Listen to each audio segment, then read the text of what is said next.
So I've talked about a decent amount of movies on my YouTube channel, and they've usually ranged from like just cheesy action to your, typical dose of horror. But there is a very particular subgenre that I've never really talked about. Disturbing movies. Now, disturbing movies don't necessarily boil down to a horror/thriller or a gore fest, but there are plenty of those, trust me. Now, I wouldn't call this a popular subgenre per se, but there are millions of people who can be entertained by the atrocities and taboos of life on the big screen. And oftentimes, that's not all the movie has to offer. There's actually a good movie in there. It's just a bit of a tough watch. I'm a bit of a novice in this genre because I've watched a lot more of the mainstream disturbing movies. I'm talking about your Hostels, your Human Centipedes, your Martyrs, but I've never really tried to dive too deep until today. I wanted to watch 4 disturbing movies to see if 1, they were a good movie, and 2, if they were truly disturbing. There are very popular names that are thrown around in this subgenre, so I wanted to make sure that I chose titles that I have either never heard of before or at least knew very little about. But at the same time, I did want to watch perhaps if not one of the most infamous disturbing movies, A Serbian Film. I've heard very mixed reactions to this movie, so I just wanted to see it for myself. You might even call the ones I chose pretty infamous or mainstream, but like I said, I wanted to choose something that I've never heard of, and I've never heard of these films, besides A Serbian Film. Disclaimer, if you are new to this world, this may be a bit off-putting for you. Granted, I can't show much on YouTube for a lot of these films anyway, but I will be going into much detail as necessary. So without further ado, the 4 movies I have chosen to watch are A Serbian Film, Happiness, Begotten, and Deadgirl. We will be starting with A Serbian Film.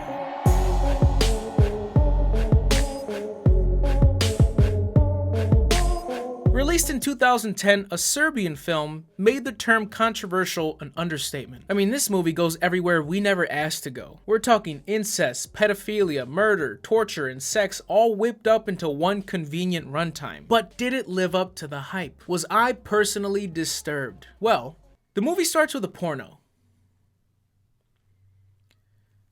I can't cut to the clip, so just get used to my face describing a lot of this to you. We zoom out of the porno on television and end up seeing that it's a kid watching the porno. But don't worry, these are merely editing tricks, people. He's probably watching Full House or some shit. You know what cheers me up when I'm feeling blue? World? And as if the movie couldn't set the tone any better, the porno is starring his father, Milos, who's supposed to be a bulldozer of a porn star. And also our main character. And please try not to be distracted that he looks like live-action Shaggy after a few dabbles with heroin, or not famous David Spade. Surprisingly, the first 20 minutes of this movie are fairly tame. I know it didn't sound like it, but when you go into this movie expecting the absolute worst, it's fairly tame. It's not something to watch with your family, but there's just a few sex scenes, and one's a bit rough. Milos is poor, and a new opportunity is offered to him by one of his close friends in the industry. There isn't much information on the project except that it's being directed by an artistic man named Vukmir, and the payout is phenomenal. He's hesitant, but for his family, he bites. Even though Vukmir refuses to give him any details and he comes off as some loony, pretentious douche. Also, funny enough, this chick kind of looks like live-action Daphne, with a lot of kinks. So if you really want to have fun watching this movie, then watch it as Scooby-Doo Gone Rogue, where the mystery machine is now Bang Bus. So Milos has this rocky training scene, but instead of training to whoop Apollo's ass, he's training to summon hard cock. Because that's apparently one of the reasons Vukmir wanted him on board, because this guy could just have chub. Full chub. Am I losing some of the more sensitive people yet? Because rest assured, this is still VeggieTales compared to the rest of the movie. Milos' brother randomly gets turned on by Milos' wife, and like the good brother he is, he excuses himself to go beat off in the bathroom, standing up, which just sounds tiring. There's also a tiny subplot with his film, which I'm just gonna leave out of this review. You see, there's things in this movie that are gross, detestable, repulsive, but they kind of make sense in the movie's universe. But then there's things like this subplot, which I feel like now you're just desperately trying to make me uncomfortable, which some people might say sums up the entire movie, but I feel like this specific one could have been so easily cut out. So Milos gets to his first shoot, the crew and his drivers seem mafia related, and he sees that his first shoot is in an orphanage. Don't worry, they don't go there. At least not yet. A lot of the shoot goes on without him, with this surreal scenario of an incompetent mother having her child stripped from her play out in front of his eyes. And eventually, he finally gets to do a porn scene. However, as he receives fellatio, TV screens light up in front of him, with footage of the child he just saw doing random activities like brushing her hair. He's obviously caught off guard, grossed out, but he knows he needs to perform. So he shuts his eyes, focuses really hard, and finishes. And that will be a bit of an ongoing theme. So if you feel too uncomfortable at this point, I get if you want to click out, or if you want to test your luck, skip to the next review. I'll have the timestamps in the description, because it only gets worse from here. However, after much debate, I decided that I'm not going to highlight every single disturbing moment in this movie. I was originally going to do that, but I can't. Not even because I think YouTube will, at bare minimum, age restrict me, but I personally don't want to be the messenger for everything in this movie. Like, the next scene is literally Milos's brother getting domed up while he's watching his brother's adult films, which is already weird, but he's sitting back like fucking giving him compliments and shit. Like, damn, that's a cock right there. I get being supportive, but dude. Side note, this movie has the weirdest fucking transition I've ever seen in my life. I really wish I could show it to you because it's so bizarre, but I can't. It goes by like in half a second, so it's hard to catch. The scene is ending with his son beating him in the head with a balloon. This is when the transition starts. That then flashes into a close-up of an eyeball, followed by the balloon photoshopped over a random frame of pussy. I don't know why. The next quick frame is then the same balloon photoshopped over a different pussy. And yes, they are different. I studied these frames. I don't get the symbolism, if there is any. The next shoot is even more intense than the first. They now bring in violence. Also, the issue he had with the first shoot now becomes harder to ignore. So he breaks character and yells for answers only to be forced to deliver. It's almost as if because of his notoriety, he's being challenged to perform in any situation. Now, the most talked about scene, I believe, where people probably decide to write this movie off as filth for shock value, is a scene with Milos and Vukmir discussing Vukmir's future plans. He shows Milos a film of his that will spawn a new genre of pornography. It shows a pregnant woman giving birth, and it shows some creepy bald guy delivering the baby. And then the bald guy proceeds to... yeah, it's not shown, obviously. And listen, it sounds bad. It is bad. Don't get me wrong. But to me, it doesn't really cross the levels that this film has already gone. Because this specific scene is so fucking off the wall that my brain instantly went, this is clearly not real, nothing. The film didn't actually try to test their luck with an actual portrayal of it, thankfully. At the end of the day, it's really just a stock sound effect of a baby's cry off screen. I'm guessing the scene was supposed to show that Vukmir is clearly a lunatic, but we already kind of knew that. And if you wanted to emphasize it, there was a billion other ways to do it. I don't care for this scene, not even because it's supposed to be disturbing, but it's just fucking dumb. Believe it or not, I'm still trying to watch this as a movie. I don't want to watch a bunch of jumbled clips of stuff that's supposed to make me feel uneasy. And honestly, this film begins with a lot of potential to be a decent film in this disturbing realm. It could very well be an interesting movie, but it's those types of scenes that not only take me out of it, but also just make me look at your film as less. So the baby scene occurred after Milos told Vukmir that he wants out. And after Milos storms out of his new genre pitch, he's incredibly horny on the ride back because Vukmir drugged him with what he calls Viagra for bulls. So one of Vukmir's hoes is just on the corner and she's like, hey, I got tits. And he's like, I can't say no to that. So he gets lured back, and he blacks out, wakes up at his house, and realizes that 4 days have passed. He's bloody, beaten, and clueless as to what happened. He speeds to Vukmir, slowly having flashbacks as to what all happened. And the following scene, I think, is one of the most effective when it comes to being disturbing, because they basically start filming a rapey snuff film. It's pretty intense, and there is a finale. Milos searches around more, and he ends up finding videotapes and watches them, which just lazily fills him in on everything that happened when he was blacked out. And this is the worst part of the movie. In the disturbing aspect, sure, it's disturbing. But this part of the movie is just bad. It just seems like they stopped giving a fuck about the movie and they're like, let's break every fucking rule in the book so we can deliver shock value. And finally, we get to the climax, which I am not gonna go into crazy detail on that one. But Milos is drugged up and he's forced to perform. And in this scene, he works with two covered up bodies. Take a wild guess who they end up being. Not to mention, his brother sneaks in and decides not to be such a gentleman this time. And he would have gotten away with it too if it wasn't for you meddling kids. You know what, on second thought, how about you just put that back on? After it's revealed who the covered up bodies are, Milos kills the whole crew and Milos' wife kills his brother. Milos also decides to fucking fatality the last security guy by putting his dick in his eye, or otherwise known as a winky. And you can imagine with a disturbing film like this, there is no happy ending. Only the least worst scenario to come from this madness. And the final scene is effective in my eyes. Milos and his family, although able to survive, are beyond traumatized. So, they do themselves a favor. But the final scene fucks it all up.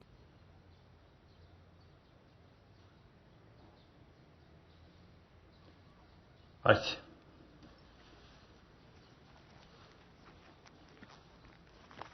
Kreni od malog.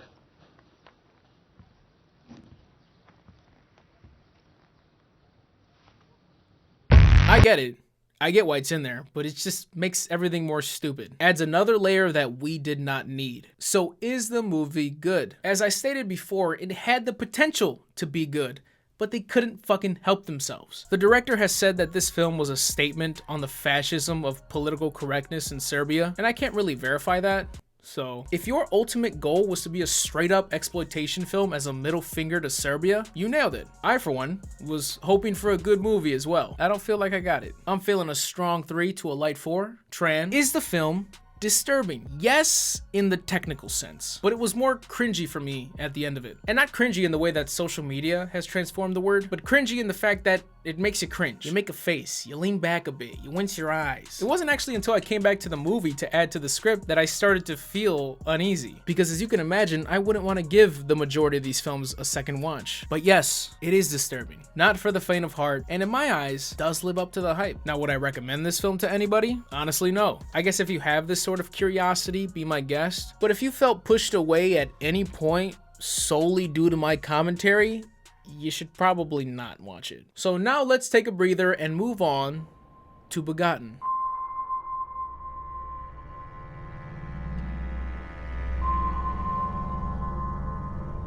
Released in 1990, Begotten is a movie that I had no idea what I was in for. The movie started and I thought it was one of those production house intros, you know, like Blumhouse or some shit. But then the movie continued like that and it never stopped. I really wanted to switch movies. Almost instantly. But stupidly enough, I was curious to see where this would go. This movie started off with disturbing imagery. And that was just a grainy black and white. I'm not even gonna lie, I started fast forwarding through this movie because what the fuck is happening? The entire movie, there's no dialogue, no music, you just hear the outdoors. Crickets. Nothing else really except a few ominous sounds and a few faint sounds that actually resemble what's happening. 20 minutes in and I'm sorry. I had to look up what the hell this was. This is a pretty classic disturbing film. A film you will see on a lot of disturbing movie lists. Even still, it's a pretty boring ass movie. 67% on Rotten Tomatoes? I have the feeling I'm about to jump into a pretentious circle jerk. And that I did. Listen, I am not a film critic. This is fucking garbage. So there's a plot written out to this movie. You can feel free to read it because I refuse to do so. I ended up watching the whole thing eventually at like 30 times speed. And I just gotta ask, for the people who defend this movie, did you guys really, I'm talking really, get that meaning from the movie by just watching it without context? I'm serious, put your big critic dicks aside. Did you watch this movie without context and understand it? And even enjoy it? Because to me, this looks like a clusterfuck of nothing without this very necessary context. Which still does nothing for me personally, by the way. I'd rather watch 1,000 Serbian films than this hunk of cock. So, is the movie good?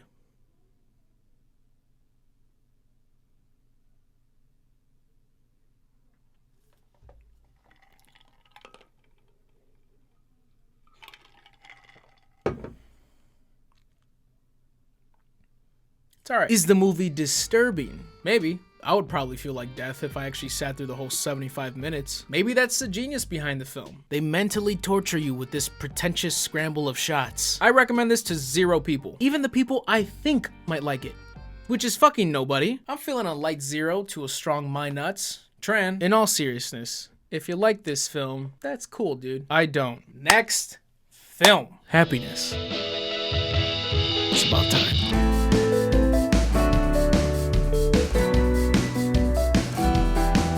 Happiness was released in 1998 and caught me off guard big time. I chose this movie because it didn't look like a thriller in any way, and thankfully, it's not. Regardless if it was gonna be good or bad, it was a very pleasant break from nightmares and ass cheeks. I don't even know how to explain this movie, except that it's multiple subplots intertwining as the movie goes on. And you might wonder where the disturbing comes into play, and well, it comes from the dark comedy that this movie is. You might be looking at the clips in the background thinking, huh? This is supposed to be hard to watch? And it's not like I'm gonna cut to some gore fest that comes out of left field. This is the movie, and I'm just gonna spoil my rating. I'm feeling a 9 on this one. Yes, you heard me correctly. I was so pleasantly surprised by this movie. I didn't think I was genuinely gonna like any of the films in my lineup, and I am ecstatic I randomly chose this one. It's one of those gems that you've never heard about, and for that reason, I am not gonna spoil this movie in any way. I don't want to. I'm not even gonna give you a plot. I wanna make you curious about this movie. But before you jump on the Pirate Bay, let's ask the next question. Is the movie disturbing?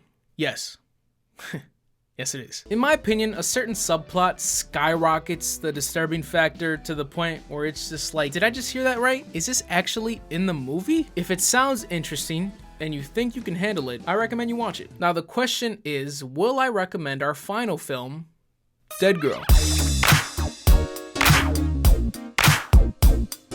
Released in 2007, Deadgirl is a movie about a dead girl. These scripts write themselves. So Zac Efron, after eating a warhead, starts the movie off with a fucking knee slapper. Yeah, yo, JT. Man, what word starts with F and ends with UCK? Come on. Fire truck, man. What are you, fucking stupid? After the movie started like that, I was like, you know what? Maybe I'm missing something in Begotten. I'm sorry, what the fuck is this face? Ladies, gentlemen, I'd like to all introduce you to this face. I know. What the fuck is that? Fucking gay Coach Hankins. And fucking faggot gym showers and fucking queer jock motherfuckers fucking with y'all. So I'm 4 minutes in, and I hate the characters. I hate the dialogue. This is a 2008 film if I've ever seen it. These clearly are not teenagers, and them ripping off homophobic slurs does not persuade me that they are. JT, man, aren't there any security guards there or something? There's no fucking security guards, man. Place is dead. Place is deader than dead. Come on. What is... Just roll the bike. It has wheels. That's the point. That's the point of a bike. Why is this movie bothering me so much? Why are the movies with pedophiles easier to watch?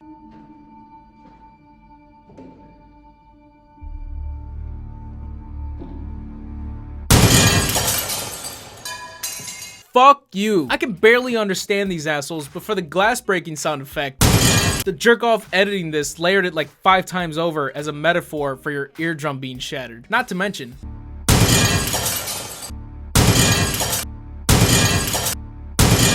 if the disturbing aspect of this movie is supposed to be the quality, then it's spot on. This is the movie that made me want to go movie review mode like I do with the other movies I review. And that is not a compliment. So these idiots cut class to drink some beers, even though this guy's backpack can't be holding more than what, a 6er? Is that really worthy of an occasion? Also, Numbnuts over here said that he wanted to drink at the old mental hospital because it's hot outside? But please tell me, how is this abandoned loony bin with no air conditioning unit and no open windows the better option? I can literally smell the jump scares in this movie. And judging by this shit sound, they're gonna raw dog my ears. The plot of this movie is that they find a girl tied up who's alive somehow. Ricky's friend, JT, just gets super rapey out of nowhere and tries fondling her, only to get defensive, become the Flash, and then punch his friend in the face. Fuck, this guy needs you, man.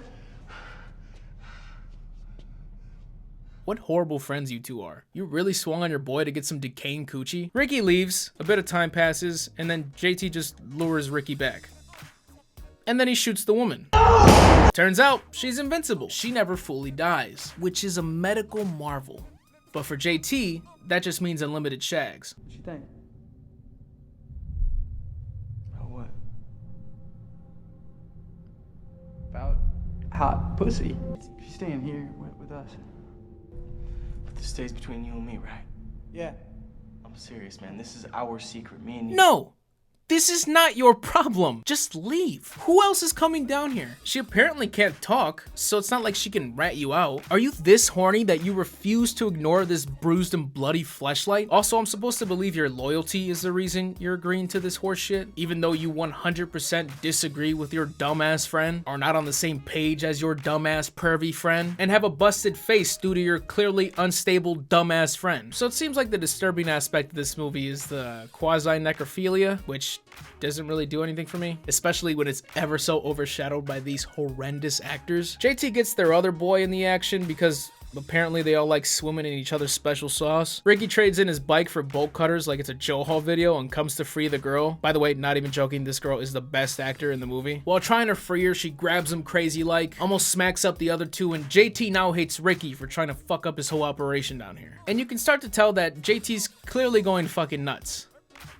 He's also leaving nuts. So the absolute worst rendition of Edward Cullen still takes the precious time to flirt with this rando throughout the movie, and then her boyfriend whoops a little ass to defend her honor. Johnny, stop, that's enough. Okay, I want to go home. Come on, baby, I'm just defending your honor over here. And completely unprompted, like actually, this douche pants yells that they don't need that whore because they have their own sex slave, and the jocks throw them in the trunk, kidnapping them, forcing them to take them to the location of the sex slave that sounded super believable apparently. What the fuck is this? It's just what it looks like, Dwyer. Hot to trot bitch with the end for dick. What are you, some fucking deluded mob boss now? Cause you going balls deep in a tombstone? All of a sudden JT's the alpha now because he starts persuading the jocks to fuck this girl. Like what? What is happening? Then this jock starts getting debated to instead get his dick sucked by the girl, who is rabid and aggressive, and yes, she bites his dick. If someone sees us, huh? What if someone sees us? You guys got some nuts trying to develop this romance right now. So after some really bad gurgling sound effects, the jock craps out a fetus or something. Apparently this girl's contagious, and whoever she bites dies, but lives. Kind of like what's going on with her. This movie's way longer than it needs to be, by the way. So the game plan for these two is now get more chicks to have more sex slaves. So these extremely persuasive gentlemen bait this girl out with weed, then they bash her skull in with a tire iron.